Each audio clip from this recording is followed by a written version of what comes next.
Halo Citen, pelajaran bahasa Indonesia kali ini akan membahas mengenai struktur dan kebahasaan teks hikayat. Nah, struktur teks hikayat terdiri dari orientasi, rangkaian kejadian, dan reorientasi.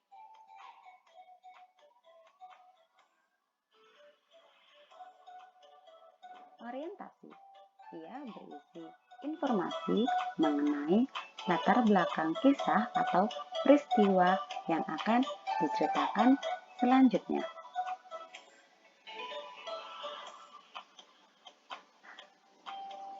Selanjutnya ada rangkaian kejadian. Nah, pada rangkaian kejadian berisi rangkaian peristiwa yang disusun secara kronologis atau menurut urutan waktu yang meliputi kejadian-kejadian utama yang dialami tokoh.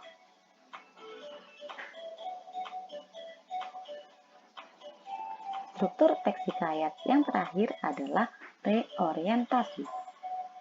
Reorientasi berisi komentar evaluatif atau pernyataan kesimpulan mengenai rangkaian peristiwa yang telah diceritakan sebelumnya.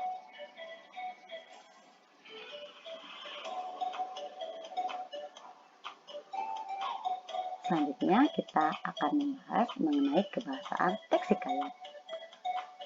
Nah, umumnya teks hikayat menggunakan bahasa Melayu klasik dan ditandai dengan penggunaan kata-kata yang khas pada awal ceritanya. Contohnya, Alkisah diceritakan. Lalu, menurut si empunya cerita, selanjutnya, konon pada hari itu. Begitu ya teman-teman. Nah, kebahasaan teks hikayat tidak hanya itu loh, ada juga kata arkais. Nah, kata arkais ini adalah kosakata yang sudah tidak digunakan banyak orang karena sudah jarang ditemui dalam percakapan ataupun komunikasi sehari-hari. Contohnya, kata saja yang berarti saja, baharu yang arti baru, ibung yang artinya ibu.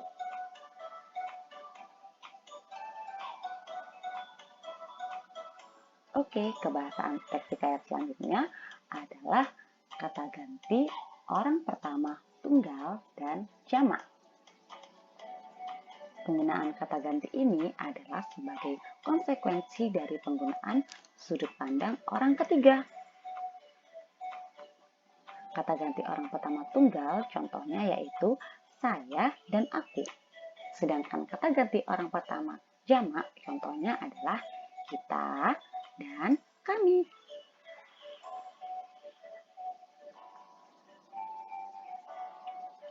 Kebahasaan teks hikayat yang selanjutnya adalah kata kerja tindakan atau yang disering sebut dengan material. Nah, kata kerja material ini digunakan untuk menjelaskan peristiwa-peristiwa atau perbuatan fisik yang dialami oleh tokoh-tokoh.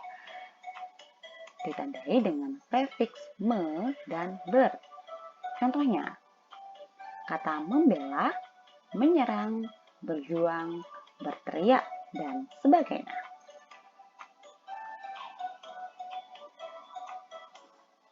Selanjutnya, kebahasaan teks hikayat menggunakan kata deskriptif.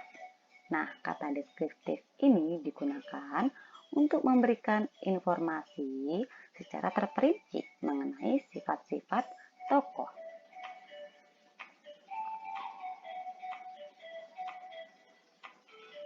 Selanjutnya ada kata kerja pasif.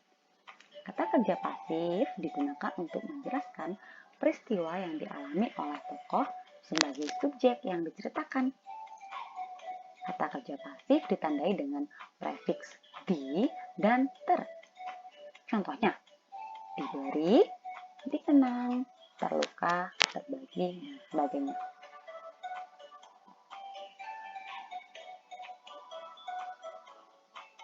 Selanjutnya ada kata kerja mental. Nah, kata kerja mental ini digunakan untuk menggambarkan peran tokoh. Contohnya, diilhami, dipercaya, meramalkan, menikmati, dan lain sebagainya. Kebahasaan teks hikayat yang terakhir adalah berkenaan dengan waktu. Nah, ditandai dengan banyak menggunakan konjungsi, kata depan, dan nomina atau kata benda yang berhubungan dengan waktu.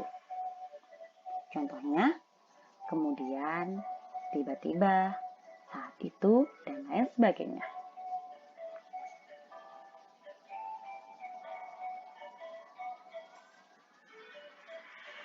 Demikianlah materi pada hari ini. Terima kasih, semoga bermanfaat.